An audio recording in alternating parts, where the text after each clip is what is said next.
Aloha, bienvenidos, benvenuti, welcome to the Music Polyglot channel. Today we're going to look at A, B, C, D, E, F, U by Gayle, and we're going to play exactly what you hear on the record, which is what you heard back there. So if you're a professional player or a very advanced guitarist, well, that was all you need to know. You can get some tabs and all that in the description below.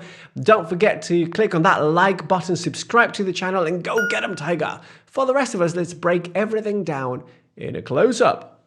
So let's begin by looking at this first pattern that goes like this. 1, 2, 3, 4.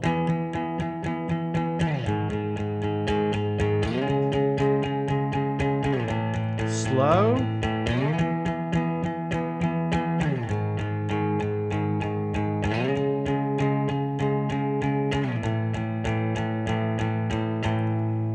So, power chords. They're all power chords and they're all on the 5th and 6th strings, so the bottom 2 strings. And we start on fret number 12. The strumming pattern is going to be all 8th notes, all downstrokes, and we're going 1 and 2 and 3 and 4 and then from fret 12 we go down to fret 4, 1 and 2 and 3, then up to fret 9 and 2 and 3 and 4, then down to fret 5. So 12 and 2 down to 4, 1 and 2 and 3, up to 9, 1 and 2, and then down to 5.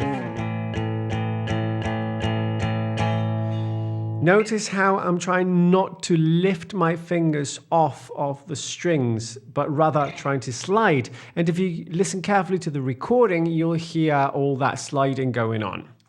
Pattern number 2 goes like this.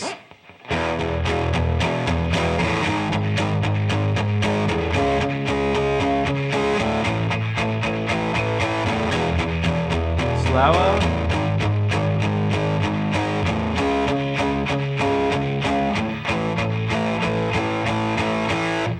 Okay, so we have a bit of distortion on this one. It's essentially the same chords, power chords, E power chord, but this time an octave lower, you have the open power chord. Then you go on to the 4th fret, power chord as well. Then you drop from the 5th and 6th strings up to the 5th and 4th. And then you drop again to an open A power chord. And again you're strumming 8th notes, all downs, with a little bit of palm muting, right? Which you can achieve by resting this part of your hand on the saddle all the way down here on the bridge down here. So you go 1 and 2 and 3 and 4 and 1 and 2 and 3 and 4 and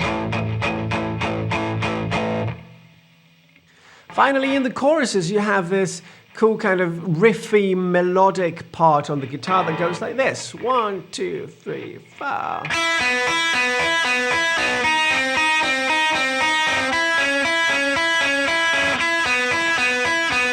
Slow.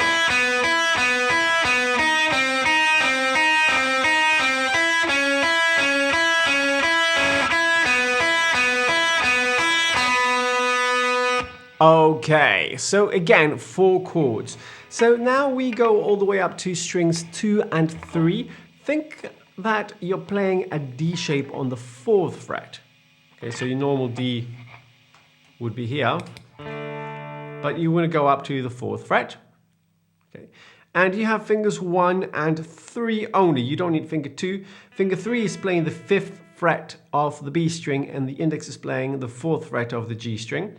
And you're going to go from one of those strings to the other, starting with the 2nd. So 2nd first, 1 and 2 and 3 and 4 and. I suggest that you do that by plucking up, down, up, down, up, down, up, down. For chord number 2, you drop the index to the 2nd string and you use your middle finger for the 5th on the 5th fret of the 3rd string. And the same pattern starting with the 2nd string, 1 and 2 and 3 and. Then you keep the same shape and you go up a fret.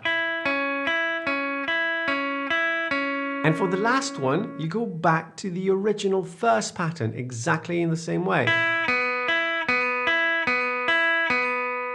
Now if you think, hold on a minute, that doesn't sound right. The first time you play this, your bass note is an E and it sounds like this.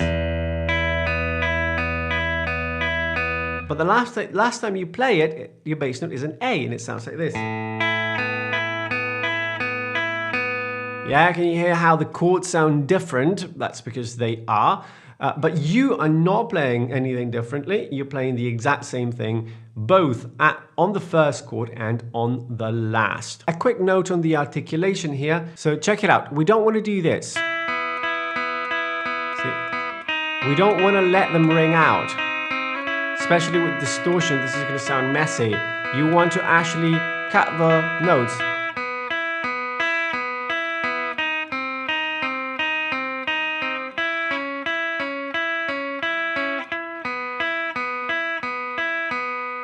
Okay, so you want to have one note alone ringing out and not two at the same time, because otherwise it produces a lot of noise. So if you want that part to sound clean, that's what you got to do. So I suggest that you work a little bit on cleaning that up by releasing the pressure on the string that you just played without lifting your finger as you play the second one. Right, so they essentially, the notes overlap, but they never ring out at the same time to avoid noise. And conversely, you don't really want this. Right, so make sure that you let them ring on until you have to play the next note.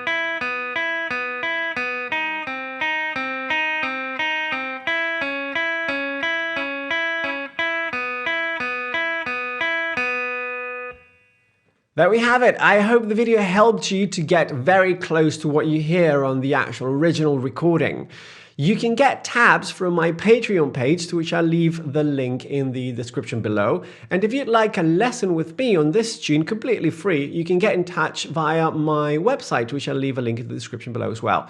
Don't forget to click that like button, subscribe to the channel, and I'll see you next time. Hasta la próxima, arrivederci, au revoir.